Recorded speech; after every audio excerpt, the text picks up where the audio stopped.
పదవులకు ప్రశంసా పత్రాలకు పరిమితం కాకుండా ప్రజల సమస్యలను పరిష్కరించి ప్రజలకు మేలు కలిగేలా పరిపాలన ఉండాలని కూటమి ప్రభుత్వ నాయకుల తీరుపై వైఎస్ఆర్ కాంగ్రెస్ పార్టీ తిరుపతి నియోజకవర్గ ఇన్ఛార్జ్ భూమన అభినయ్ రెడ్డి మండిపడ్డారు.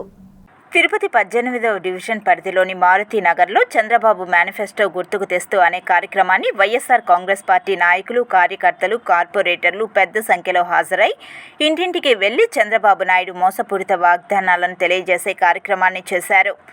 ఈ సందర్భంగా వైఎస్ఆర్ కాంగ్రెస్ పార్టీ తిరుపతి నియోజకవర్గ ఇన్ఛార్జ్ భూమన అభినయ్ రెడ్డి మీడియాతో మాట్లాడుతూ రాష్ట్రంలో అబద్ధపు హామీలను ఇచ్చి గద్దెనెక్కిన కూటమి ప్రభుత్వం ఏడాది గడిచినప్పటికీ ఇంతవరకు ప్రజలకు ఇచ్చిన హామీలను నెరవేర్చడంలో రాష్ట్ర ప్రభుత్వం వైఫల్యం చెందిందని కూటమి ప్రభుత్వ తీరుపై ఆగ్రహం వ్యక్తం చేశారు.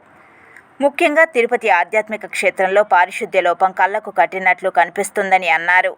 దేశ విదేశాల నుండి తిరుపతికి విచ్చేసే యాత్రికులు పారిశుద్ధ్య లోపంతో విస్తుపోతున్నారని తెలిపారు.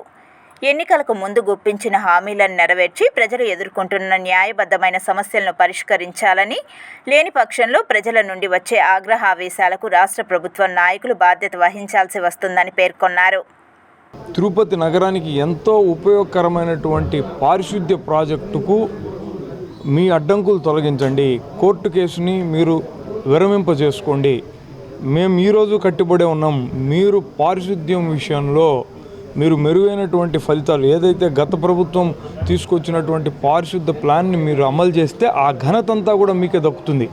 ప్రతిపక్ష పార్టీ నాయకుడిగా తిరుపతిలో నేను పూర్తిగా నా మద్దతును మీకే తెలుపుతాను. ఇందులో ఏ సందేహం లేదు. దయచేసి ఇప్పటికన్నా ప్రజల సమస్యల్ని గుర్తించమని మీ ద్వారా ఆ నాయకుల్ని కోరుకుంటున్నాను.